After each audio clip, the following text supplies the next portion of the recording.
Hello everyone, welcome back to my channel. Today I was going to continue on in our lecture series and discuss Lemuria and human development and the development of the body and the soul and all of that. But then I realized that we've already done around 4 or 5 lectures on this topic, and I thought it would be a good idea if I just went into your comments on social media and just look to see if you guys had any questions and how the information was landing. So today I have gathered your questions from social media, from Twitter, Facebook, and YouTube, and I'm going to answer your questions. So let's dive in. So the first question I actually saw a few days ago, and I went back to snap it on Twitter and I couldn't find it. So I'm just going to share the sentiment of this question. So the sentiment of this question was that I'm sharing all of this information about epochs of humanity that are so far back into our past that it seems like we can barely comprehend what was going on there. And also development of the human being, that the condition of the human being and even the mind and the soul and all of that was so different to what we are now, that while the information is certainly interesting and has some kind of value, where is the value in this information in our daily life? Like, it's interesting to talk about Hyperborea and the Hyperborean epoch and the Polarian epoch and Lemuria, but where, how do you use this in your daily life? And I really like this question because what this question is really knocking home, at least for me, is how backwards our society is and how starved for spirituality we are and how starved for our history we are. And today, in our modern world, we are living in a fragment of a fragment of a fragment of a fragment. We are living in a society that has become so, I would say, deeply driven into the materialist impulse and into, I think, just material reality, that to even find value, like a mundane value in our own process of evolution, whether it be 1,000 years or 300,000 years or 3 million years, the fact that we're having trouble finding the value in this in our everyday life just reveals how materialistic we've become, and not in the sense of being consumeristic. We are that way for sure, but just the reality that we are in a stage in society where we are having difficulty even understanding the value of deep spiritual discussions and even understanding large periods of time, and the reality that density shifts over very long periods of time, and even the density that we are now in this material third density that we worship so much in our society will eventually change. And so it's fascinating to, I think, look at where we are, because we're in a stage where there is the complete rejection and denial of spirit for many people in society. Yet that rejection and denial of spirit doesn't stop these things from being true. You can deny the spiritual world all you want. You can deny your own soul all you want. But that doesn't stop your soul from existing if you have one. And that doesn't stop the higher worlds from existing. You can genuinely create a delusion so deeply for yourself during our time that it looks nothing like reality. You can create for yourself a paradigm and live in that paradigm, a working paradigm that literally does not represent reality at all. You are free to do that. And that's what many people are doing when they deny the spiritual world and their own soul. And quite frankly, levels of reality that dwarf this one, that are actually feeding this one, that are actually the reason why we even have this level. So it's a deep, deep, deep delusion that we are in. And really, our society is a fragment of a fragment of a fragment. And even historically, for a long time, historians and archaeologists would say that, humanity started around 6,000 years ago. Well, this is ridiculous. When you actually understand human and planetary evolution, we understand that it is cycles. We understand that there is the metamorphosis of the human body, of the human being over long periods of time. And really, what we're learning here with these very traditional mystery school teachings that I'm lecturing on my channel, we're actually getting a much more accurate perspective of ourselves and of how the cosmos works. And there is going to come a time on this planet when the materialist system is going to fall apart because it is so delusional and it is so far from reality. It can only exist for a certain period of time. And the more chaos that ensues, the more people will be reaching for spirit, which gets me to the second part of why this work is so, so, so important, even though we are working in such a large scheme of time. And that is because when humanity is starving in something, they become very, very vulnerable for delusion, but also trickery. So by having spirituality be basically something that no one really wants to dive into, that people fear, that people scoff at, humanity becomes very vulnerable to manipulation. And particularly in our time, it's basically like easy pickings, if I'm going to be completely honest. At our point in time, the government or various organizations that have an incredible amount of influence over the media and over humanity, corporations and whatnot, it would be very, very, very easy for them at this point in time to introduce a completely alternate version of history and a completely alternate version of mankind. And it'd be so easy for them to introduce a brand new religion, because mainstream dogmatic religions are sort of running their course. And a lot of people are not finding them esoteric enough. They're finding them not deep enough. And so that's why the New Age is quickly becoming such a very fast haven for spiritual seekers, whereas dogmatic religion, while it is receiving a little bit of a bump, for many people, it's just not esoteric enough. It's just not deep enough. And so there's an incredible vacuum that's going on right now when it comes to spirituality. And people are craving a deeper explanation of the past, of how human beings have come to be, about how we evolve, what is the purpose here.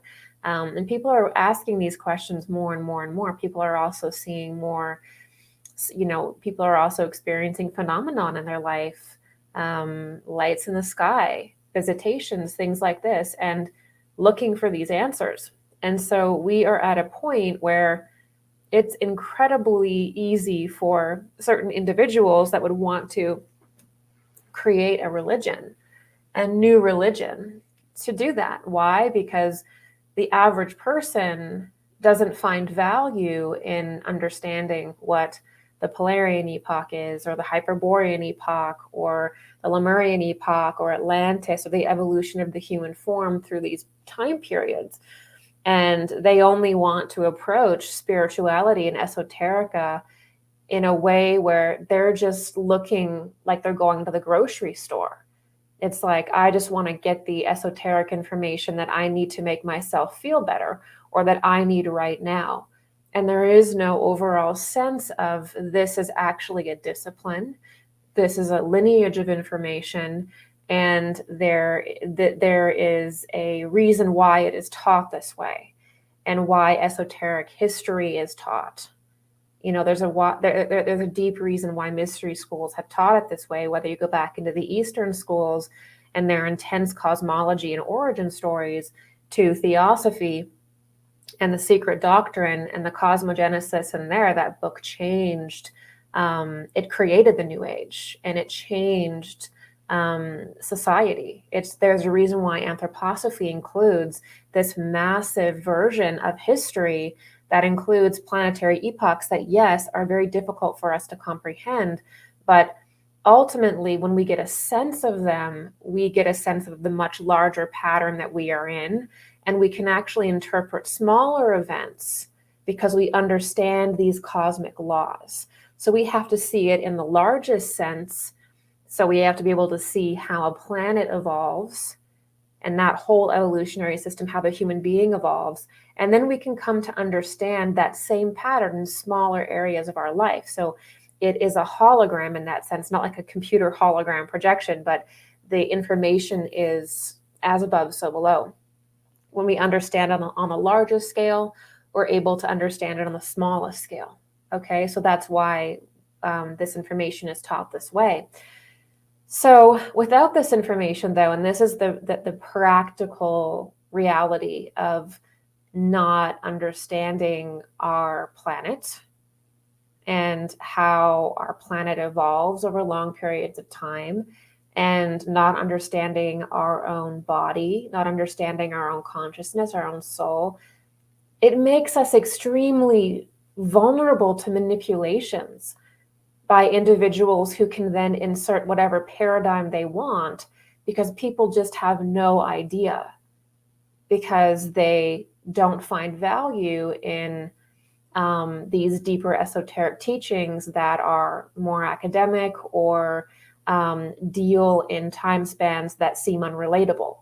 And because of that, it makes humanity very, very vulnerable to being told lies about our past, about Atlantis, about Lemuria, about your creation. So, for example, on my channel, I'm very big on discussing how, various different fallen entities or dark entities tried to enter into the life wave of humanity through genetic manipulation, right? And we can only understand that when we see the evolution of humanity at a large scale. Whereas if you watch a show like Ancient Aliens or Gaia or pretty much all of the mainstream propaganda narratives, you will see something very different. You're going to see a very small fragment, a very materialist fragment, a very small period of time that leaves out the vast majority of human evolution and metamorphosis. And it just focuses on this idea that humanity was created by genetic engineering, because there's allegedly, there's evidence of that in our DNA. And so this is how it begins, is that, individuals that are seeking power and control and to usher in the new age themselves, to bring in a new religion, which is the ultimate, like, make no mistake, the ultimate goal of certain dark groups in society is a spiritual domination. I mean, the idea of having a certain crises on the planet to generate wealth, that's one thing. Consolidate power, that's another level. These are important things that need to be discussed, absolutely. But the ultimate goal is to create a new world religion. Because once you create a new religion, you can control people's minds, absolutely. And when you can control people's minds, you can suck their energy dry. And the biggest commodity, as I've said many times on my channel, is actually not money, it's not oil, it's not water, it's your chi, it's your prana, it's your spiritual energy. That is the biggest commodity. Okay, when we understand this, we can begin to understand why people would want to create a new origin story for humanity, why there's certain groups would want to create a new religion, and why there have been great efforts to, I think, not teach and not reveal our ancient past. Obviously, Graham Hancock has been at exposing this for a very long time, where even the gatekeepers in archaeology and various different academic disciplines, they're just not going to get a grant. They're just not going to get any funding for their work if they go off of the topic. How long has the Smithsonian been taking artifacts and hiding them in their basement? How long has the Vatican been doing that? What precious relics that would support our ancient past being hundreds of thousands of years old, How many of those relics are in the basement of the Vatican or in the basement of the Smithsonian or some billionaire's collection that's hoarded away? Of course there are, because if people are ignorant to their past, if they're ignorant to their evolution through time, through very long periods of time, then they can be told anything. And that is what we're looking down the barrel of, if you want to be completely honest. And the thing that we have to work through here as a community is understanding that what we are talking about here takes a lot longer to get through, takes a lot longer and a lot more effort to really understand and grasp the original esoterica of our world, the spiritual science of our evolution. That takes a lot longer than just watching, certain programs that are trying to redefine our origins.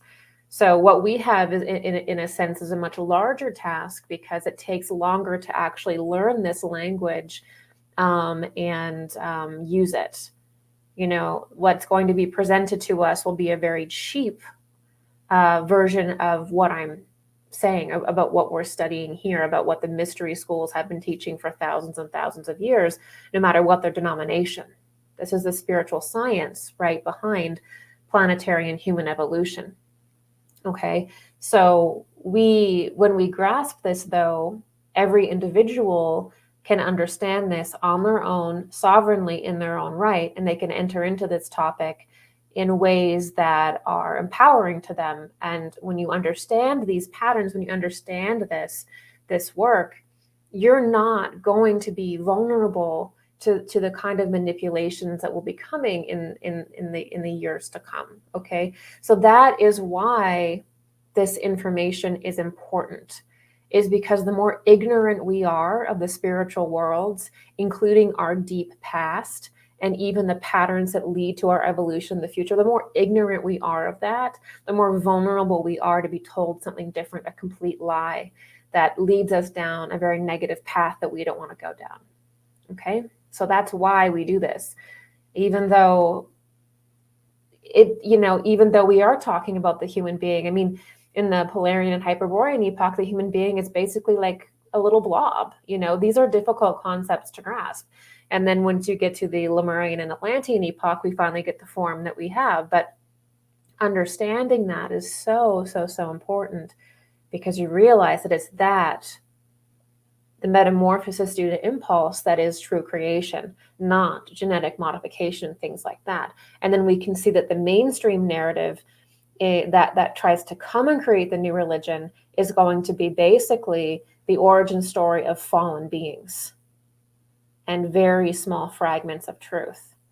But again, we have to have the big picture in order to understand that this is not true.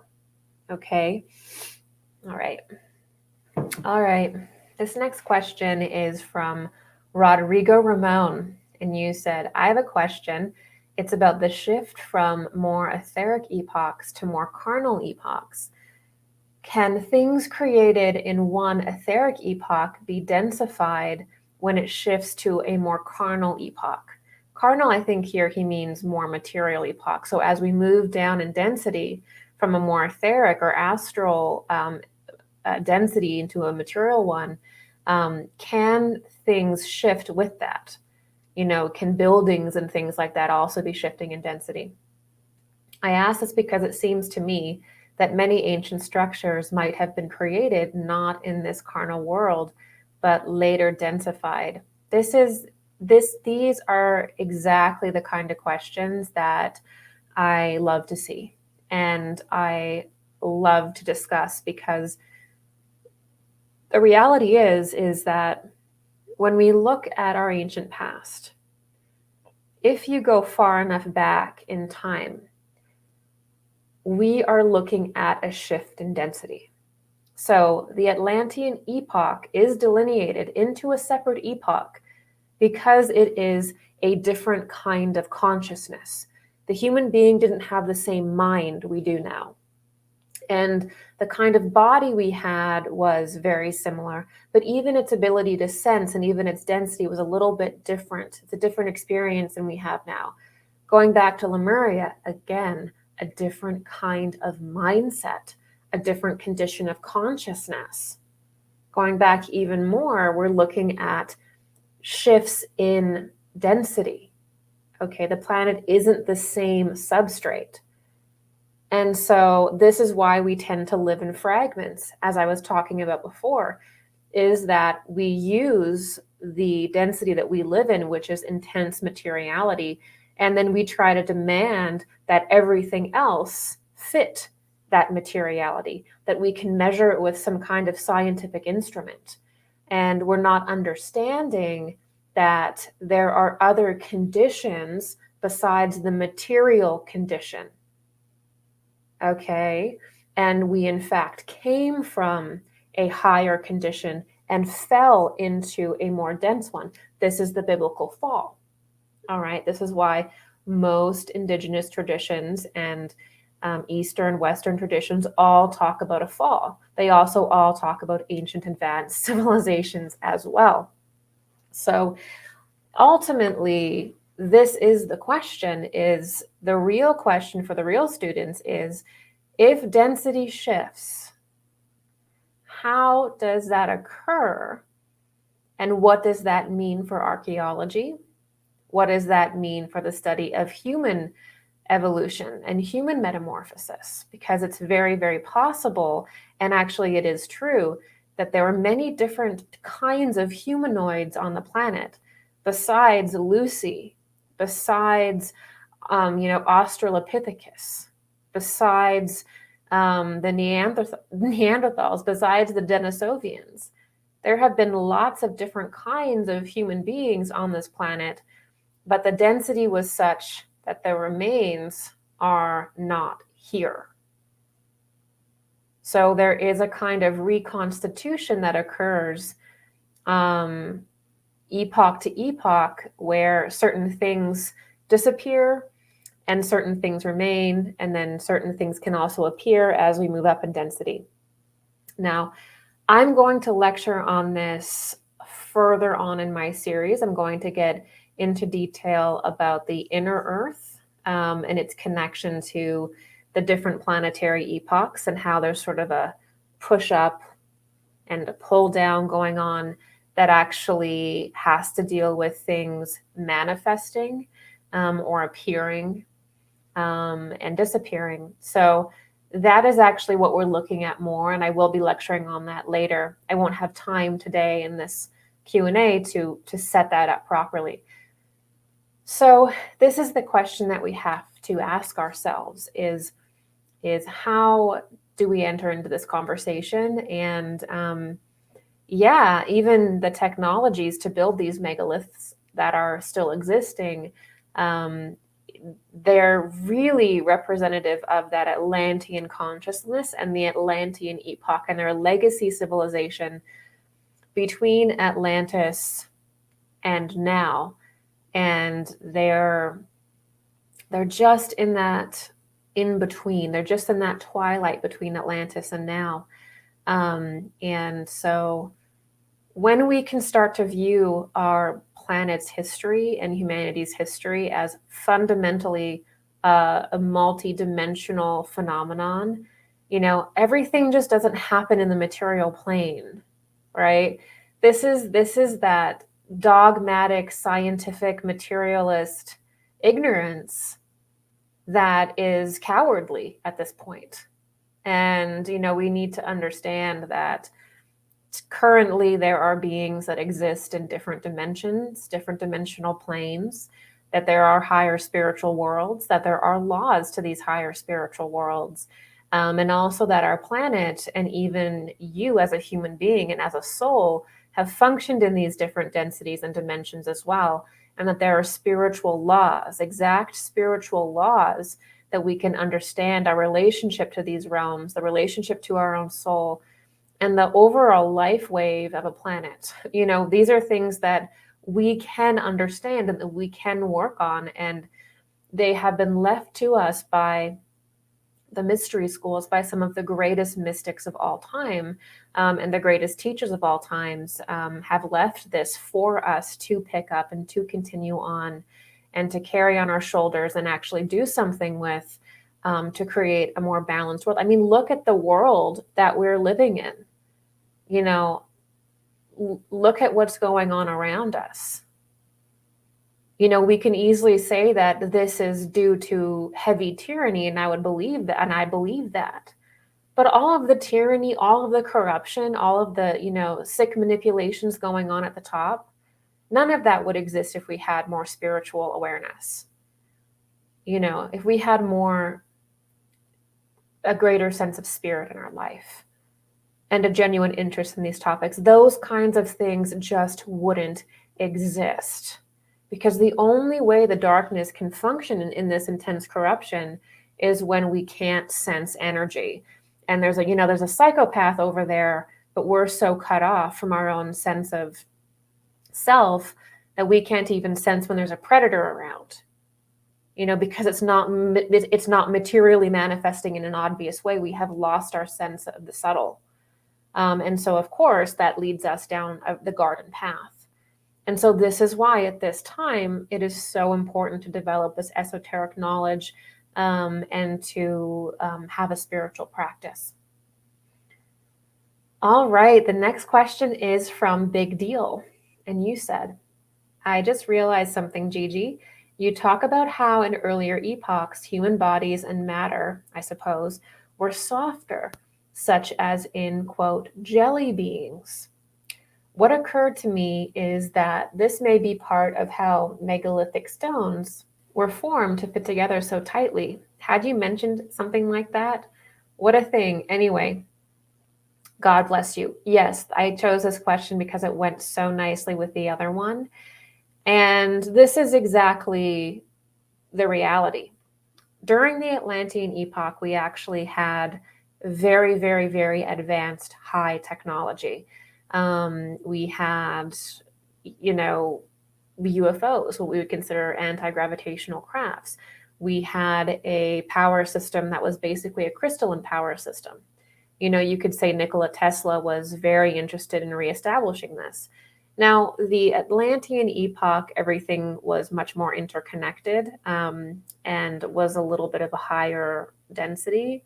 So what's happening now is that there's a lot of groups on the earth that are trying to re-engineer that technology for our reality, we're a little bit denser now. And so the Atlantean technology doesn't function in the exact same way. So you do have to re-engineer it to a degree, stabilize it and whatnot, because it works with the planet and it works with the cosmos and the human being. And so whenever there's a huge shift in planetary consciousness, these technologies do need to be re-engineered for the new environment that they are in. So you have the basis of a high technology, but then you have to figure out how to stabilize it and how to have it work in this particular environment. So it's not like the Atlantean technologies can just be transferred into our epoch, but the basis is there. And so that explains, in my opinion, a lot of UFO sightings, actually. I think that a lot of strange occurrences and UFO sightings can be tracked back to Atlantis. And I think too many things get labeled as extraterrestrial when we're not going in and understanding our past epochs. It's just another example of when you live in a fragment and we don't understand these past epochs of high technology, we think everything's extraterrestrial. We think everything's from like another planet and another world. And we think that other worlds are separate from us, you know, because we don't have this esoteric education where we understand that actually all planets are interconnected and all stars are interconnected in some way, and nothing is really extraterrestrial. It's more interdimensional fundamentally. But then also we see advanced technology, and because we're living in such a small little section of time in our mind, it must be from another planet. It must be alien, because we don't include in our lexicon the Atlantean epoch. You don't take that seriously. So everything becomes a lie to us because we're living in this small fragment of reality, and we're in such a materialist impulse that when we experience something that is outside of it, it becomes alien, it becomes extraterrestrial. It becomes outside of us. It's not outside of us at all. It's that we are not stretching back further enough in time, and we're not understanding our own history and our own selves, our own spirit. So we're making all these weird conclusions about things. So this is what's going on. And it's the same thing, big deal, about these megalithic stones and these temple complexes that are perfectly aligned with the stars and that are showing you basically the Atlantean religions, and the Atlantean tradition, which was extremely more enlightened. You could say that in the Atlantean epoch was a high point in spirituality, and connection with spiritual beings. And definitely in the post-Atlantean epoch, when we get our I and our individuality, we sink further and further from that connection to higher beings, from the spiritual worlds, only because we are designed at this point in time to rebuild that connection as an individual so that it becomes even more meaningful. Because obviously in the past, we were more just interconnected with everything around us, but we weren't really individuals. So there's only a certain kind of value, and it's an evolutionary dead end to not individuate, right? So yeah, we're looking at incredible technologies, and not just the moving of these heavy stones, but also the alignments with the sky, and also just even some of the languages and this and the symbols and all of that. They're advanced. And so absolutely, because what we're looking at is not, it's not an alien civilization that's come to the earth. This is us. This is humanity in a higher spiritual condition, in a higher condition overall that we fell from, and that is the biblical fall. That is the fall of Atlantis. That is the flood. That is 11,000 years ago. We lost that civilization. That epoch came to an end, and we began a new one from the beginning. And so it's important to understand that, because again, we're very vulnerable to having our own past usurped from us and redefined as something that absolutely leads to a dead end. So we have to be mindful of this. Okay, this is the last and next question that I will do today, and this is from Audrey. And you said, did archangels go through their own similar evolutionary metamorphosis to be at the place in the hierarchy they are now? Was it on another planet or galaxy? What's the new spiritual organ developing? How fun. I've heard from another teacher that chromosome 2 within humans was tampered with during our not so far off past to cut our lifespans down significantly by interfering with DNA repair and telomeres. Curious what your thoughts are. All right, so we have many different questions here in one question, and I am going to focus in on every single question and answer each one to the best of my ability. So ultimately, the angelic hierarchies consist of basically 9 above humanity, and the 9 above humanity are sectioned off into tiers of 3. And humanity is really the 10th angel in the hierarchy of angels, or the 10th spiritual entity in the spiritual hierarchies. Now, in the Western tradition, this hierarchy of angels is you can call it spiritual hierarchies, or you can call it angelic hierarchies. In esoteric Judaism, it's called the choirs of angels, or the 9 choirs of angels. In anthroposophy, Rudolf Steiner will call them by either the angelic hierarchy, which uses Christian terminology, esoteric Christian terminology, or the spiritual hierarchy. They're all the same thing. And also, this does exist in the Eastern traditions as well, though the wording is very different, and for many students of the West, not palatable, hard to remember, and things like that, because it's in Sanskrit, but it also exists in the Hindu tradition as well. So the whole thing with the spiritual hierarchies is that we all work in tandem with one another, creating a higher evolutionary arc. So what happens is that higher impulses of creation are thrust downwards as the law of evolution and change, and we receive that, and then we will take on sort of the impulse at the very last phase, the most physical phase. We will live that, we'll create with this impulse that we've received from the spiritual hierarchies, and then that goes back up to them and reverberates back up to them, causing their evolution. So how the spiritual hierarchies work is actually like this, just like our own energy flow in our body. So this is actually also how energy flows in our body. I guess it's the other way around. But we have our own energy channels that also circulate energy like that, leading to the reception of astral forces. I talk about this in my Etherization of the Blood lecture.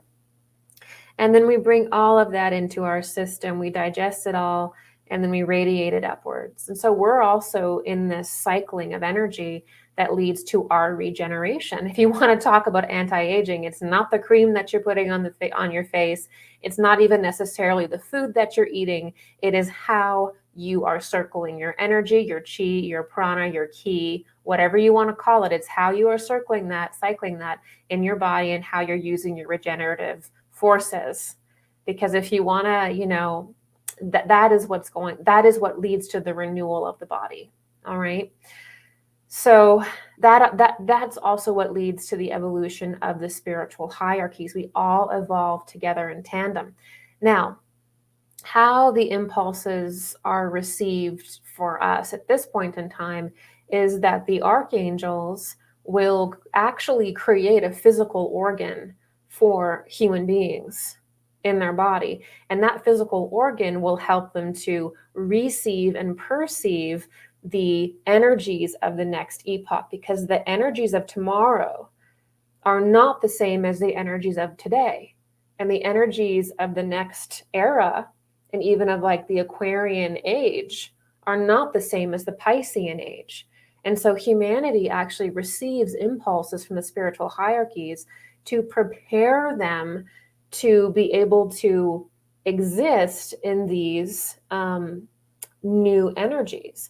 And so how that happens is you have the archangels, and there's an archangel for certain eras of time. The archangel is basically representing and wearing the robe of our collective consciousness. And that archangel takes in and feels the cosmos. It feels the spiritual forces, all the planets, all of everything, and creates a specific organ that will allow humanity to perceive what is coming. It allows them to take on their new form. And now in anthroposophy, there's different examples of these new organs being created. So for example, when we get into even later stages of evolution, the spinal cord changes, reproduction changes to reproduce through the throat. There is no reproduction in lower chakras anymore, and those totally spiritualize. So the human form is evolving very, very precisely, and the spiritual hierarchies are actually working with us to help our body change to be able to exist in future eras where the energy is evolving and different. Now, we actually have a choice whether or not we can take this on and use these organs and solidify them in our form. And many people don't do that, which leads to a kind of degenerative cycle, because fundamentally certain individuals have not created the form that they need to exist in the new energies of the time. The cosmic rays are always shifting and changing in intensity and meaning, and we live in that soup. So we have to have the right form to be able to evolve with the cosmos. It's just the law. So that's just the universal law.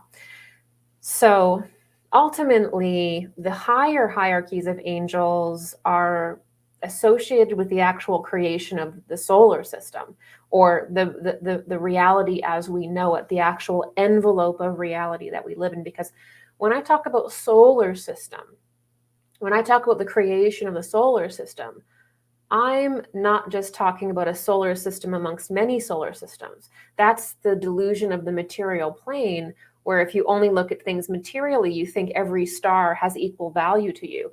No, we live in the envelope of our sun. And then beyond the envelope of our sun, we see other star systems that have some meaning to us, but not nearly as much meaning as our sun and our immediate planetary spheres. So the higher aspects of the angelic hierarchies, the first three hierarchies, so the first three angels, they actually created the envelope in which our reality is. Okay? They created the solar system itself, right? This is important to understand because, again, there's a lot of individuals that want to oversimplify our existence into like a simulation or a computer program or like a hologram. That is only describing the fourth dimension and the earth. That kind of conversation is only describing the eighth sphere and the earth. That level of reality, which is actually very limited, does appear to work like a hologram and like a computer because it's the mental plane. It's the lower astral plane. But there are realities beyond that that do not function that way. You know, the lower astral plane of the fourth dimension is not the entire cosmos at large. Far from it. These are actually the lowest bowels of it. So you cannot say the entire cosmos functions like the lower astral plane does. It's incorrect. So the way that the cosmos actually functions is as though it's a human being, not a computer, not a hologram, okay? We are living within massive human beings. That's why all of the alchemical drawings and occult drawings portray that. That's the only way that we can understand it. And that's the only way that we can actually accept and understand that the kingdom of heaven is within. The kingdom of heaven isn't within a computer hologram. The kingdom of heaven is within you as a human being. And you as a human being are the furthest materialization of the angelic hierarchies. And we are like a little doll, one of those little cute Russian doll things that open up and show a more and more smaller or denser version of itself. We are living in the minds of great beings, which is why so many different myths and fairy tales, suggest that. So there is a place for the idea of things as a hologram or things like that, but that is the fourth dimension. That is the relationship between the earth and the fourth dimension. That is the hologram. That is the simulation thing. That's not the entire cosmos. That's literally a very small part of it that is the most obvious to humanity because it's the closest to us. But the eighth sphere is not describing how the cosmos functions overall. It's just describing how the bowels of the human cosmos works. Does that make sense? So we got to think a lot bigger. So ultimately, the angels are going through their own evolution, okay? Because remember, we cycle through. And the human form is the body that angelic consciousnesses can begin to sort of incarnate into in order to solidify their knowledge and also rise up. So this is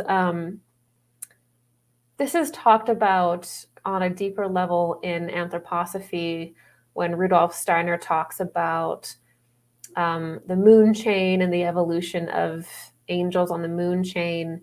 There is a difference between the pure angelic consciousness, which is does not incarnate. This is the traditional angel. But then there's also human beings that have gained their eye or have a certain higher level of spiritual insight that can function on these higher planes, but they're actually individuals. So that's important to understand as well. So in other words, the archangels or the angels are going through their own evolution and metamorphosis. And there was another solar system before ours, and ours is a continuation of that one. There's not a whole lot of point talking about it, because what ends up happening is all of the information from that system is basically compressed into ours and expressing itself in ours. So there's really to get into discussing other stars in a meaningful way besides our sun, the human being has to reach a higher level of consciousness. So every star is like a world in itself, if you will. And planets and stars are different in what they are. And so if humanity can't really fully understand, what the Pleiades is, or what another galaxy is, or what Sirius is, not fully until we actually master and understand what our own sun is.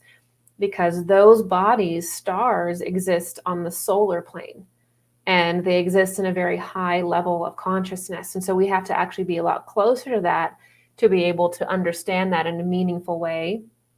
And most of the other star systems are like the Pleiades or Sirius, they're actually working in tandem with our sun and with other planetary spheres in our system. And so when we talk about the Pleiades or we talk about Sirius, we're actually talking about Pleiades and our sun, and Sirius and our sun, or Pleiades and our sun and a certain time on the earth. It's actually more of a combination of things, like the idea of a stargate. It's more of a combination of celestial forces rather than just the Pleiades, if that makes sense, because the Pleiades, being a star system, has to speak through our sun, right? And only when we're at the level of, like Vulcan, will we understand other stars, because that's the level where we become a solar human ourselves. Okay. So what I'm trying to say is that, the Pleiades is not at the same level as like Venus or a planet. And planets around those stars are not the same thing as the planets around our star to us, because our star, our sun and our planetary spheres are all part of us developmentally, and we cannot be separated from them. This is why astrology works. Is literally, when you go back and to see how our solar system formed, the human being formed right with it. And all of the evolutions of the different planetary spheres are technically part of our larger evolution, as it is. We take lives on Venus, we take lives on Mars when we pass away from the Earth. These are called planetary sojourns. So we have an intimate relationship with the planetary spheres in our system, and we have an intimate relationship with our sun, and any other planets or stars outside of that are not really known to us in a meaningful way until we actually are graduated out of the system. Okay, so it's important to have that, because in the New Age and in spirituality, there is this very sad rejection of the earth, and this idea that it's cooler or more meaningful or more spiritual to completely identify as like an alien or from another star system. And with that over identification with another star system, there's the rejection of your humanity, and there's the rejection of the earth, and the rejection of the incredible opportunity we have here, because there's so much identification with being from this other planet that it's creating spiritual damage to people, because there isn't that understanding that Earth is actually a consolidation world, a consolidation planet that is the expression of many different worlds. And truly the way that we connect with our planets and our sun in a meaningful way is actually living on the Earth and understanding our humanity. And this is something that happens when there's a lot of desire to disassociate and to not want to go into the shadow, to not want to go into life and live, as we want to identify as something else. And I think that's a very big risk going on in the New Age, is the idea that being a human is lower. And And I think that's causing disassociation. And it's also a denial of who you are and where you are ultimately. And, it is true that we have incarnations on other planets and spheres, but everybody does. Every single human being has had incarnations on other planetary spheres. It's part of what our soul does in a solar system. So in that way, everybody is a starseed, right? So there's no need to identify with a system that you were on in a past life, right? You were born here, you're on this system, you're on the earth. Let's find meaning in that. Let's find the balancing point there. Okay. All right. So the last part of your question is, what is the new spiritual organ developing? Well, the spiritual organ that we have going on now is that we are accepting and sort of still working on the one that we have that we got from Gabriel, which is a part of our brain that's about right here that allows us to think about the spiritual world in a scientific way. So before, in our past, we used to think about the spiritual worlds and the spiritual beings in a more story-like way.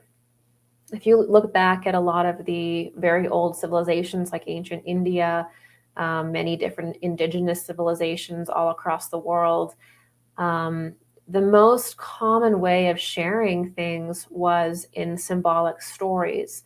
And at this point in time, our mind functioned differently. And we understood the stories to be metaphors, and we sort of related to the spiritual world through personification.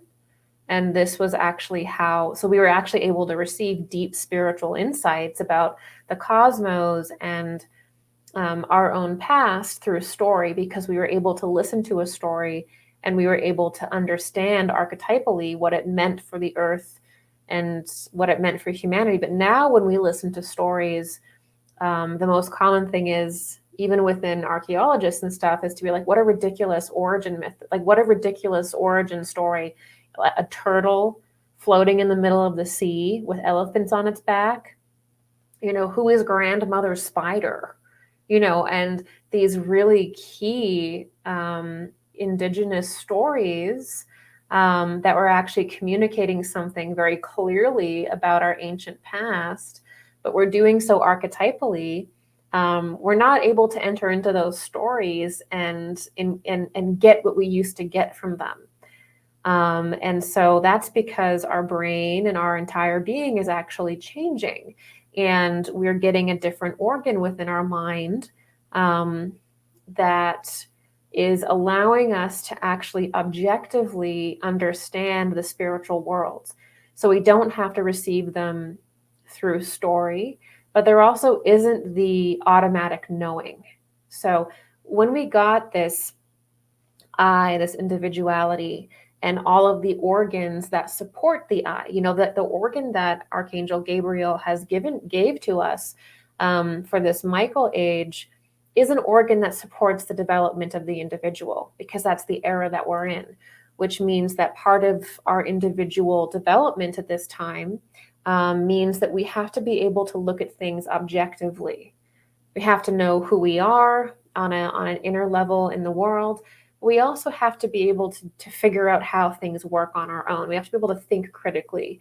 We have to be able to notice patterns and draw our own conclusions. We have to separate ourselves from the herd and not find safety in collectivism, and actually be able to look at things and say, is this delusion? Is this illusion?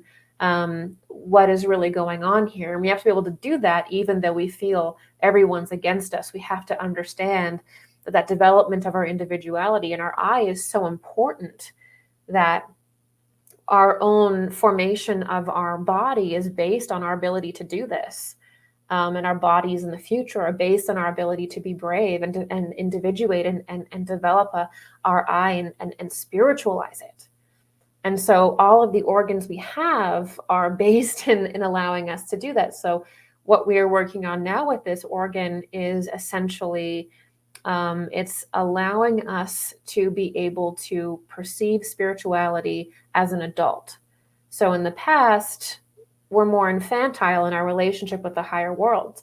People love to go back and think about this time where we were more interwoven with each other, and we lived in a more collective way. But the times of Lemuria and early Atlantis was an infantile time. I mean, if you're just interconnected with everything and everyone and you don't have any idea about who you are, you don't have any ability to evolve, you're just moving like a school of fish, right? It's a dead end eventually. You know, you gain everything that you need, you learn about nature and all the archetypes, and you learn about God and things like that because you're part of it.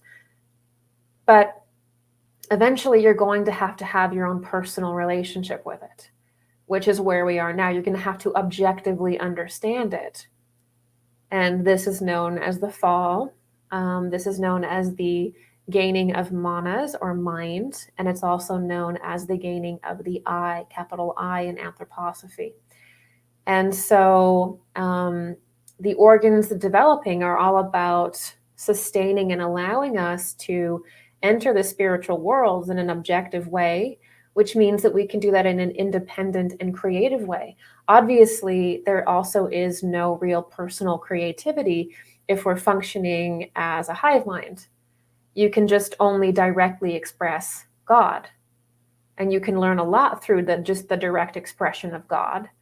But there is no process in that hive mind that allows you to personally experience God, to personally know God, and to personally create. So that's where we are now. And so that's what the organs are all about. And so this means that we can do calculations, we can think logically, we can think critically, we can understand universal laws, we can understand spiritual laws, we can understand the spiritual world, spiritual beings, we can understand our own evolution objectively, we can understand the evolution in the cosmos. What is it like for spiritual beings' evolution in other planes? How does that connect with our own? This is called spiritual science or occult science. And these organs allow us to enter into that. But again, many people on the planet have a choice whether or not they want to enter into that responsibility. Because obviously, accepting this organ, accepting this phase of evolution that the organ represents, means that we have to shed ourselves of superstition. You know, we can no longer find safety in crowds and move as one big hive mind. A lot of people are functioning today as though it is, you know, a more Lemurian or Atlantean civilization. They haven't evolved in their consciousness and in their nature into individuals. You know, they're functioning and finding security in the collective, and they will not leave the collective. They will not think for themselves. That terrifies them. Well, this means that the organ isn't being developed. This means that higher organs of perception are not being developed within those bodies.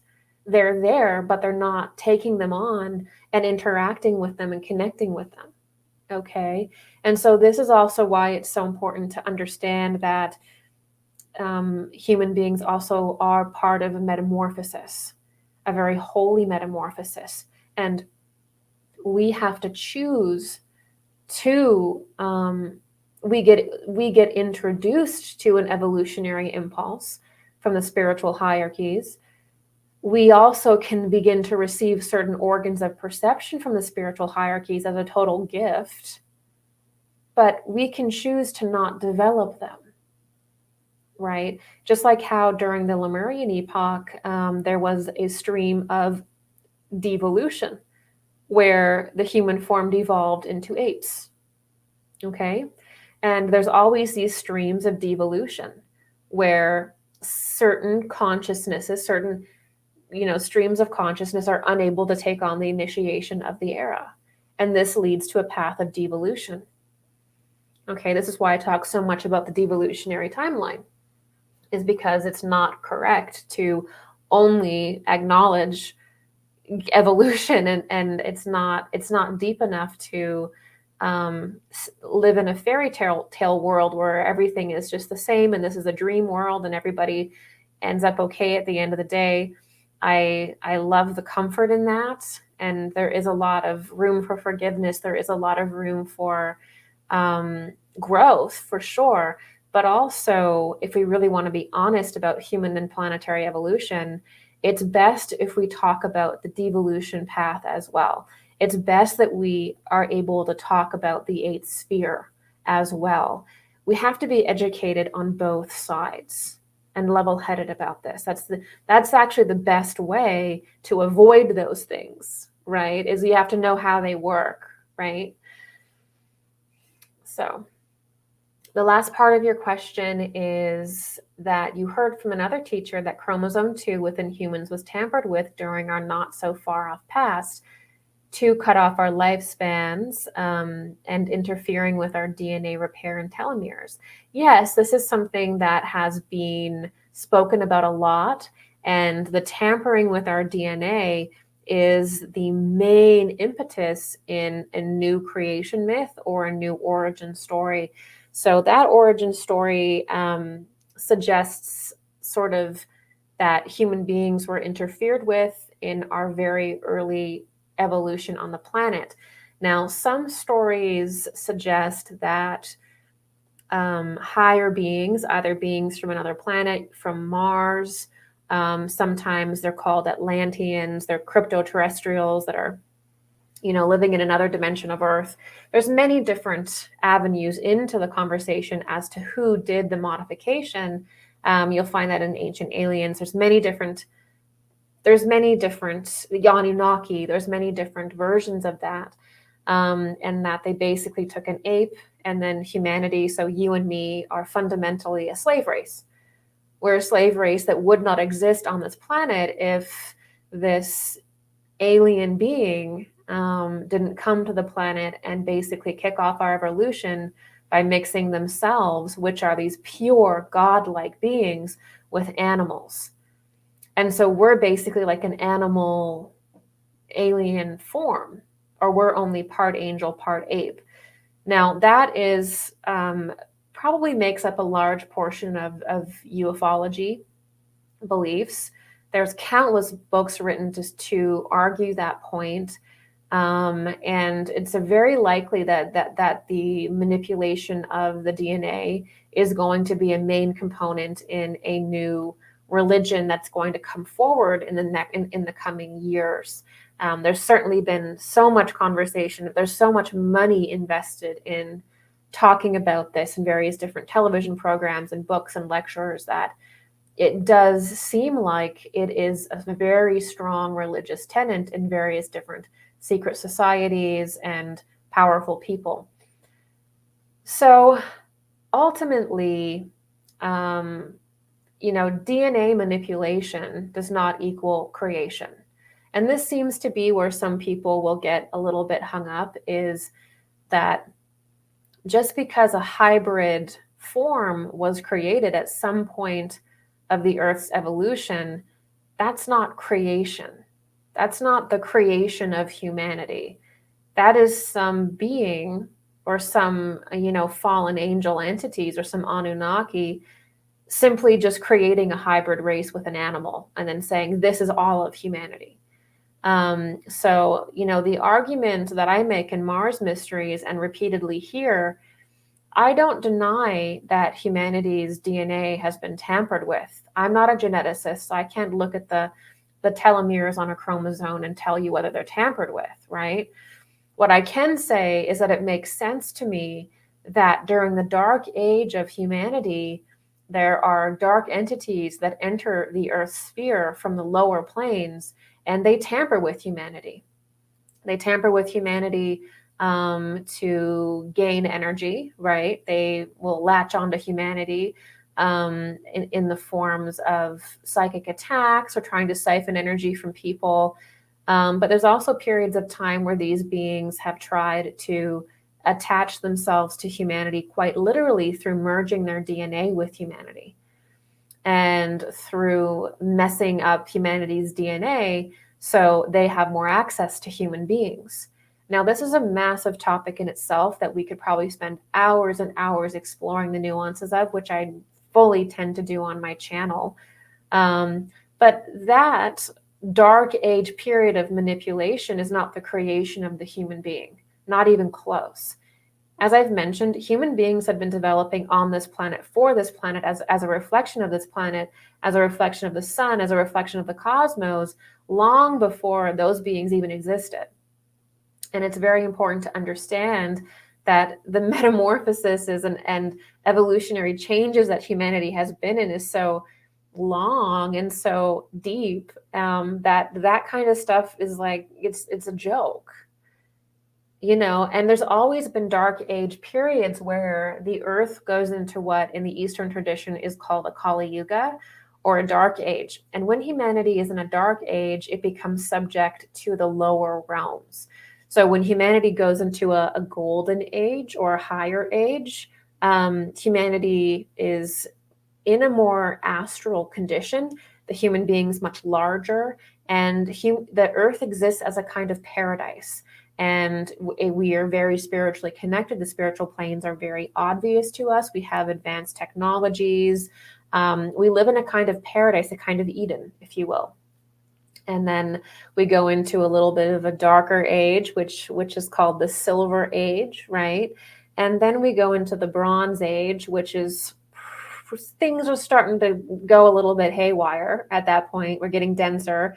Consciousness is degrading. There's more darkness. There's more exposure to the lower astral plane and that eighth sphere that's beginning to collect all of these distorted and deformed, deranged, parasitic entities.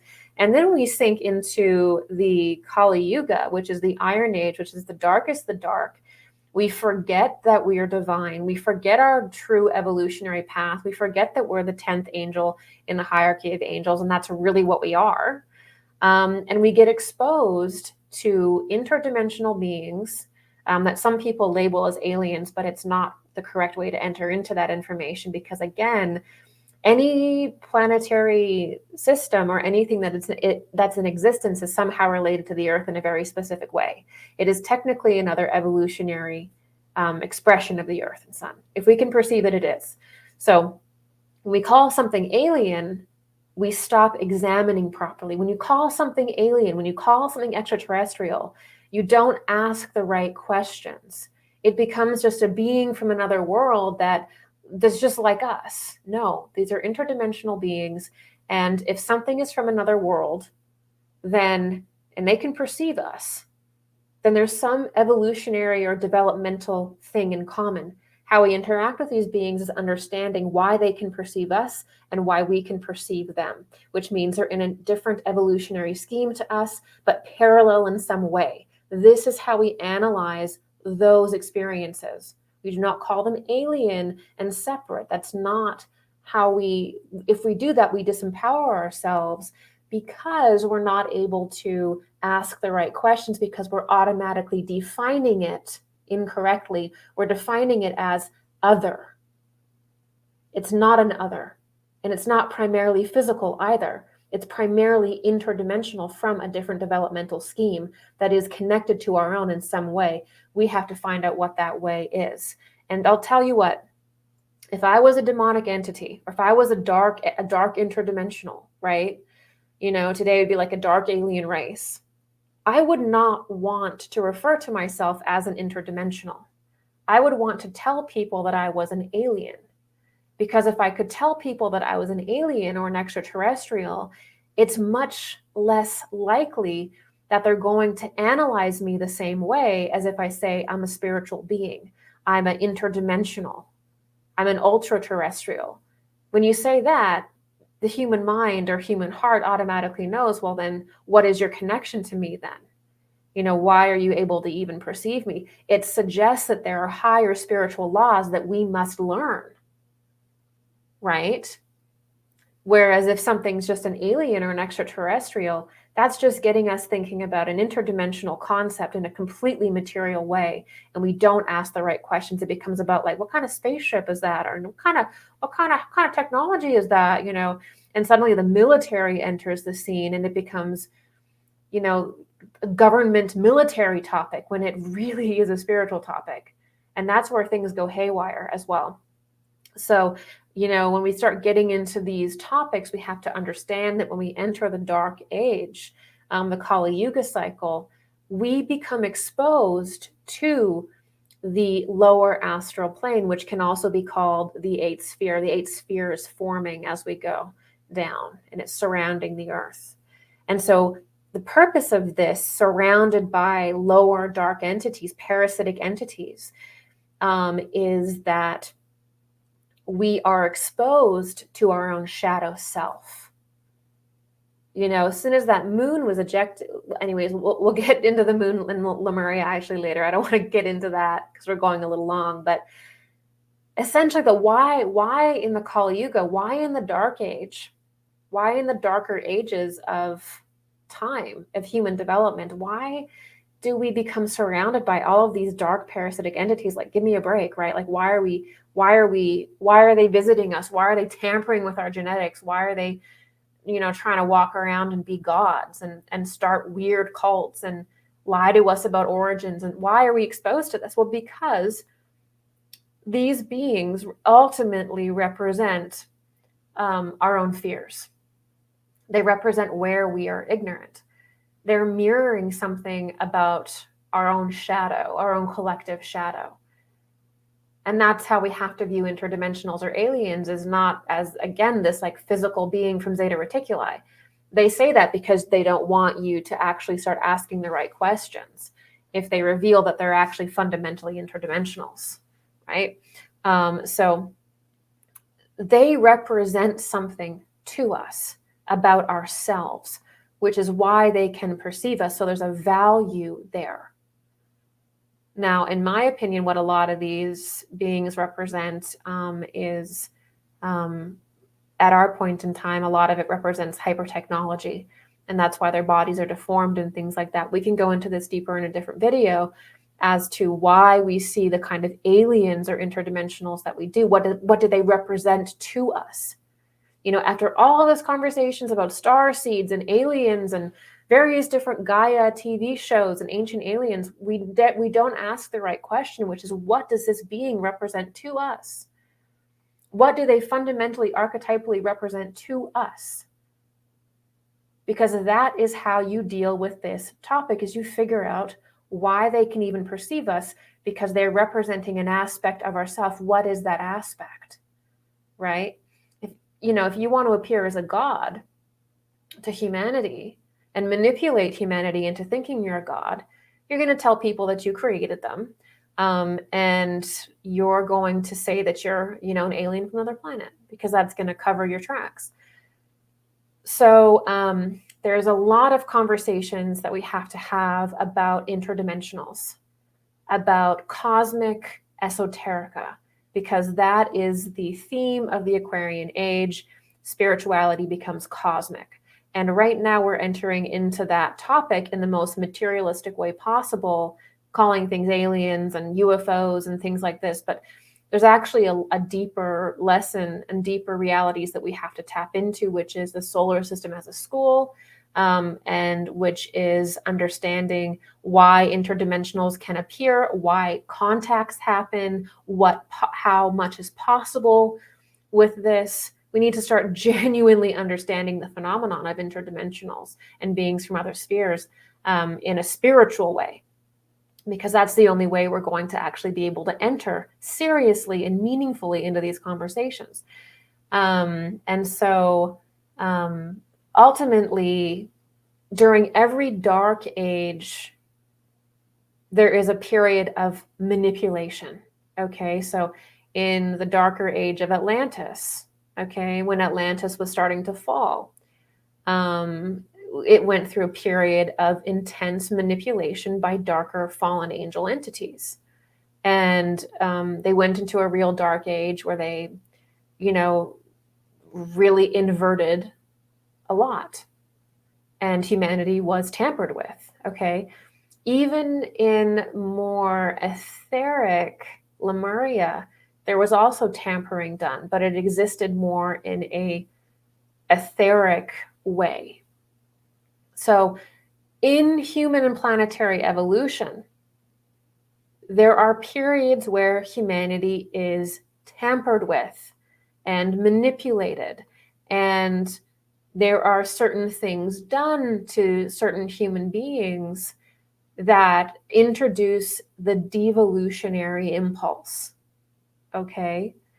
And part of Christ's incarnation and the mystery of Golgotha was actually the introduction of a new impulse to purify all of that tampering and all of that influence in the past. It made it so it didn't matter what your physicality was, doesn't matter what your race is, doesn't matter what your gender is, what your sexuality is, doesn't matter what color you are. None of these things matter. What matters is that we can now evolve through Christ's essence within us and spiritualize ourselves into a higher form through the Christ impulse. And so that impulse allows us to transcend anything. And it's the most important thing because we can spiritualize our physicality with that impulse inside of us through that impulse. Okay? So ultimately, though, in the past, there were many different manipulations that were done to human beings to keep them in a certain spectrum of reality that would allow demonic entities to perceive them, to attach to them, and to potentially even incarnate into humanity, which is another story. But yeah, absolutely, the idea of genetic manipulation and DNA manipulation by, demonic interdimensionals or fallen angels or whatever, that's not something shocking. That's not something that goes against anything that I'm teaching. That's fine. But what I'm saying is that it's in a certain period of time, which is the darker ages, that this occurs. And it occurs not because these beings are gods, not because these are great beings, not because these are the great seeders of humanity, but because it's not even the creation of humanity. Like, humanity is not created from an ape. Human beings were developing long before apes even existed. And there were some human beings, or there were some merging with different apes or things like that, but there's always been a pure line of humanity. It was never modified, that was never touched. Okay? So we have to understand that. And so it's not correct to say that everybody, is the same, because there's always that pure impulse that's present on the planet. So ultimately, the real placement of this phenomenon is that there are darker interdimensional beings or darker fallen human angels or fallen angels, whatever language, Anunnaki, whatever you want to use. The reason why they tampered with genetics wasn't even to create humanity, and it wasn't even to mine gold. The real reason human genetics were tampered with was because these beings were at an evolutionary dead end, because they're fallen and they're trapped in the lower realms. They're trapped in the eighth sphere. They're trapped in the lower realms of the cosmos, and they're beginning to move backwards. And ultimately, they need forms to incarnate into. They're out of the life wave, and they need to be able to incarnate into a form if they want to survive. The only way they can incarnate into a form is if they mix their genetics with ours, or if they damage the human genetics to the point where we're no longer a divine human. We no longer fully represent the 10th hierarchy of angels because we've damaged our genetics. Our form is no longer the same, because everything is exact as above, so below. You just can't go around moving things and expect things. It's exact in ways that we can't even comprehend. So when you damage the human genetic code, when you mess around with it, it makes you more susceptible to beings from the lower planes attaching to you and also being able to potentially incarnate into certain forms. Transhumanism does the same thing as well. all right, because you've changed something that's divine, that was literally created over such a long time span, it's hard to fathom. It's your body, whether you like it or not, the human body template is perfect. When we go changing the human body template, it then, by messing around with genetics or introducing machine parts to it so that it's changing its bioenergetic resonance into something else, something slower, that allows certain entities to enter into the form. I know this is a very difficult topic to talk about, but we have to talk about it. Because we're not going to understand, why are we looking back and seeing our genetics were modified? Why have we been tampered with every single dark age of our existence that was possible to be tampered with? Because there are beings that fall out of the life wave and they face their own destruction, but they're totally delusional and they're totally dark and they're totally fallen.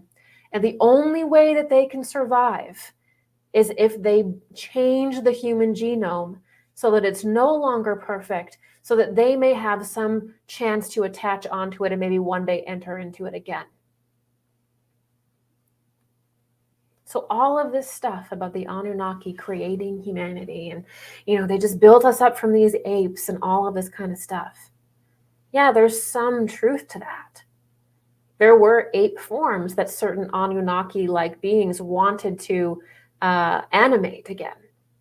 Because the apes, again, are part of the devolutionary plane of the earth, right? So in a sense, they're freeing themselves. And I will go deeper into that, particularly the apes and everything in future lectures I have planned. But I cannot stress this enough. The human being is not an ape that was created by aliens. The human being existed long before that. Now, there's been lots of mixing to the point where we're a hodgepodge at this point, but that's not our creation. And that wasn't even an evolution. That wasn't even, the reason why we now have so much ingenuity and so much power wasn't because, some aliens, gave us the evolutionary step. That was a devolutionary step. That only benefited those fallen entities, right? Those fallen human entities, those, fallen angels. That was for their own survival. Has nothing to do with the evolving human being on the planet, right? But the only way that they can stay in contact with the planet is if we think they created us. And of course, whoever is worshiping them and doing their bidding gets to be, their progenitors or their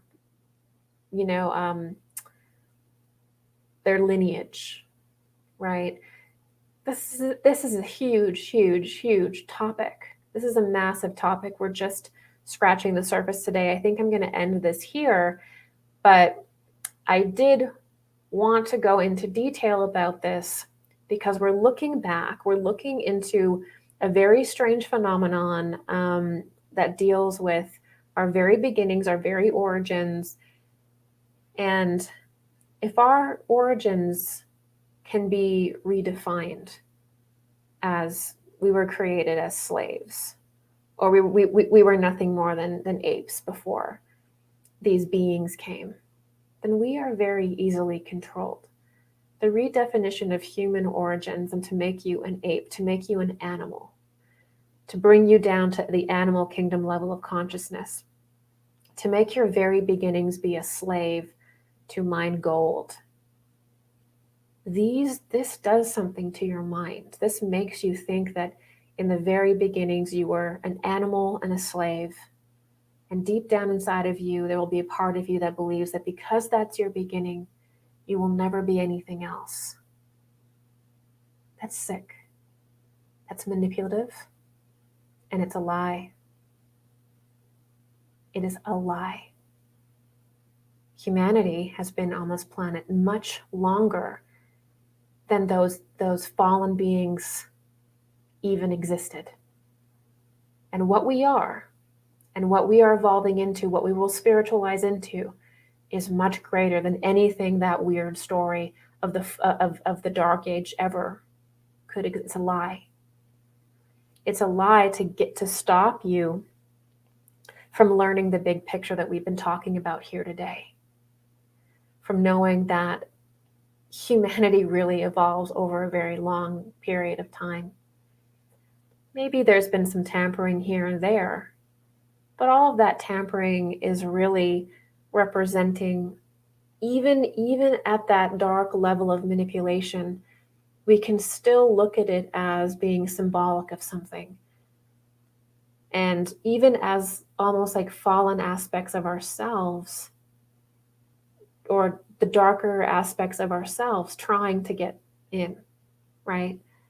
So I'm going to end it here. Thank you guys so much for listening and for being with me today. I'm probably going to answer a few more of your questions in my next video, and then we're going to get right into some more lectures in this human creation or human evolution metamorphosis planetary evolution series that I'm doing. So all my love your way, and I'll see you in our next video.